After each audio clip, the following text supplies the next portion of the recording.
Hello friends, my name is Marinés, and today I will be reviewing A Court of Thorns and Roses by Sarah J. Maas. When I was about 100 pages from the end of this book, I didn't think that I would be doing a standalone review because it was bad, but it was bad in a lot of similar ways to Throne of Glass, which I already did a review on. I pre-ordered ACOTAR before I knew that I disliked Throne of Glass, and if I could go back and redo that, I definitely would, but alas, I didn't know that I was not going to be a fan of Maas's style when I went ahead and pre-ordered ACOTAR. There was a ton of hype around it.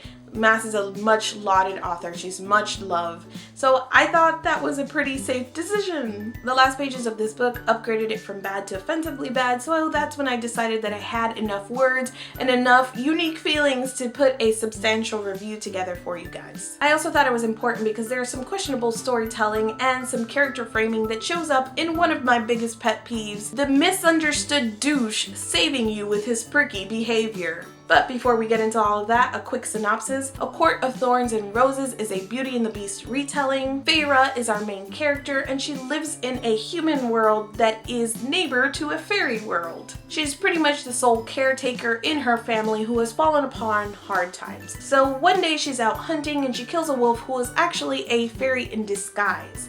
The punishment for killing this fairy is that she now has to go live in the fairy realm with this fairy dude. I feel a little bit weird saying that there are spoilers coming up in this review because spoilers just kind of makes it seem like there's a plot. I mean, I guess there was like a plot, but it's a Beauty and the Beast retelling that takes its job super seriously. Additionally, a lot of nothing happens in this book. I'm getting ahead of myself, but yes, there are spoilery bits in the following review. I'm not going to give any plot points away, but I will reference specific scenes or actions within the story. First things first, I gave this 1 out of 5 stars. It was actually pretty painful for me to get through the last 50 pages, and if it weren't for the fact that I could see the end and I wanted to talk about my feelings for this, I probably would not have made it. These are the 7 worst things about ACOTAR. Number 1 is the writing. I knew from my time with Throne of Glass that I was not a fan of Maas's writing, and that was confirmed so enthusiastically in this book. As you all know, I put a lot of weight on writing when I'm reading. I think the words that are bound up in a book are super important to the entire experience of reading. These words were not good. This is my copy, obviously, of ACOTAR, and as you can see, the first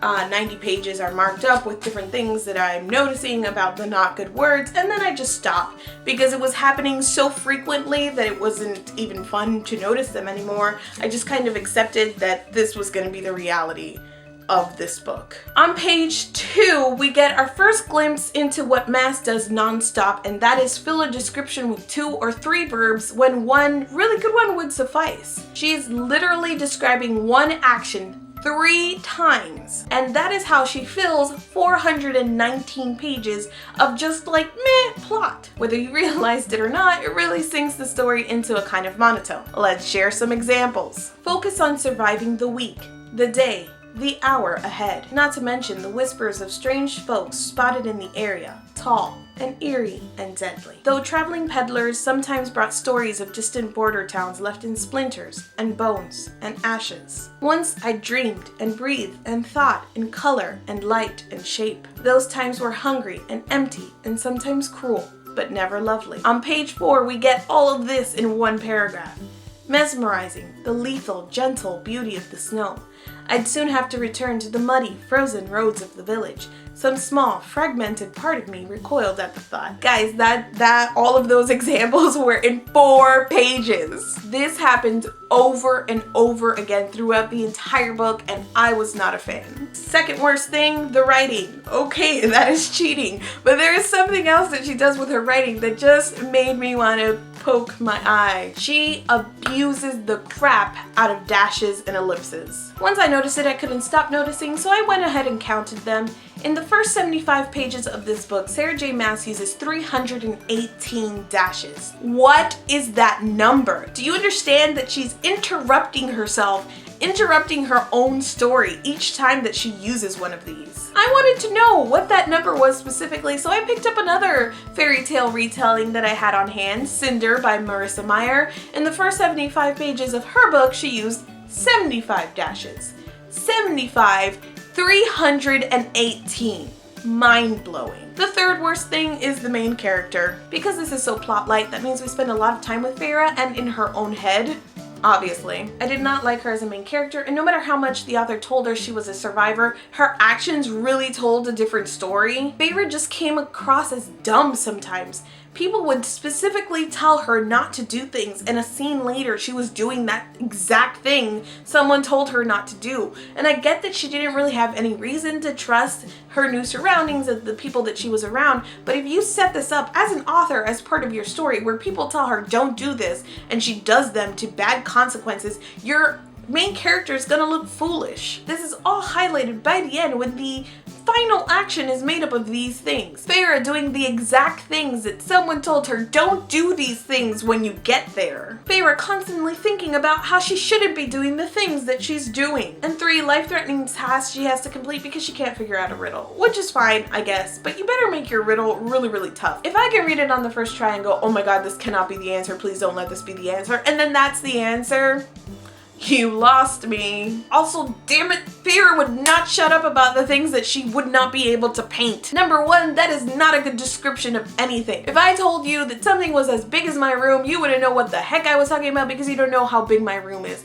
So if she tells me that something was so beautiful she wouldn't be able to paint it, that means nothing to me. Absolutely nothing, except for that you're gonna use that line at least once a chapter and it's gonna drive me nuts. And 2, note to authors, your character can have some kind of quirk or hobby and you don't need to bash it over our head every single chapter. We get it, she paints. The number 4 worst thing about this are the retelling aspects of it. I don't know where along the line I found out that this was a retelling, but it was some point after I bought it but before I read it. I don't dislike retellings, I just think that they are very difficult to achieve correctly, especially with something that has been retold to death like Beauty and the Beast. I did not at all walk away from this retelling thinking, wow, that retelling sure did add something to the original material, or wow, that retelling made me see it in a different way, or even, wow, that retelling sure was entertaining. There were in fact some elements that were just plain silly, because the young adult and new adult genres are so obsessed with beauty. Seriously, they cannot let the beauty tropes go. Our beast in this story isn't a beast, because a new adult book without a handsome male lead, it is not to be born. That could not even be a thing in a Beauty and the Beast retelling. Instead, we get a devastatingly handsome main male character whose face you can't see because he has a mask permanently glued to his face by a curse. The evilest evil person in the whole history of this magical place decided that she would take down this super powerful guy with that classic evildoer move of super gluing a masquerade mask to his face. Boom! And if you're thinking, well, at least that takes out some of the gross bestiality undertones of Beauty and the Beast, you'd be wrong. Because he's a shapeshifter, which means he spends lots of time growling and clawing at our main character. Cool. The 5th worst thing is Tamlin as a love interest. Not a fan. I'd be hard pressed to tell you why Tamlin and Feyre fell in love, like what were the things where they connected or what they had in common, the moment when I saw their personalities meshing, like all of that was absent. Like who freaking needs it? All the author needs to do is tell you that these two people were so in love within a month that she would risk her life to save him. And one moment in particular where the big strong love interest crossed the line into the territory of rapey McRaperson, and it's just peppered in so casually that he tells Feyre that she needs to stay in her room because if not, essentially he's gonna force himself on her and he wouldn't be able to help it. He'd be possessed by some rapey magic, and if she were around, it would be basically her own fault that he forced himself on her. Please do not accept this behavior as romantic or swoon-worthy. Number 6 worst thing is Rhysand. His behavior is honestly disgusting, and what's worse is that at the end of the book it's presented nobly, as if all along he were just acting in Feyre's favor, and the fact that he claimed her as a possession, practically roofied her night after night, exposed her body without her consent, licked her tears, and entered her mind without consent, made fun of her for being illiterate, that was just all in service to her. If that isn't bad enough, like, okay, he has some sort of ulterior motive, that's a thing he did because he felt it was necessary to whatever he was trying to accomplish. But if that wasn't bad enough, Feyre starts having thoughts about how this is totally okay. After he's done mocking her and licking her tears, she has a moment where she thinks back and she's like, wow, that actually saved me from devolving deeper into my sorrow and tears. Oh yeah, great, thanks, Rhysand. Thank you for your verbal abuse and personal space invasion that saved our totally strong female character. Clearly, I'm not continuing on for the series for several reasons, but I think the number one reason I'm not continuing is because if they set him up as the second leg of the love triangle, I think I would spontaneously combust. And if there were just one mention of Feyre's body saying yes, but her mind saying no, I feel like everyone within a 10-mile radius of me would also combust. And finally, after you're wondering if this hate spiral would ever end, the 7th worst thing about this book is the villain. Maas wrote herself into a corner because she needed a villain strong enough that could just take over this land and defeat all of the High Lords, but also needed to be defeated by a mortal. And what we get is the worst, most powerful villain. Amarantha makes no sense. And probably because the author dances around the topic of how exactly she gained control in the first place, the answer seems to be she tricked everyone, but that's pretty much all we get. And also she left them with some of their powers, enough powers that Feyre gets to cheat her way through one of the tasks that she has to complete. And the task is just another thing that made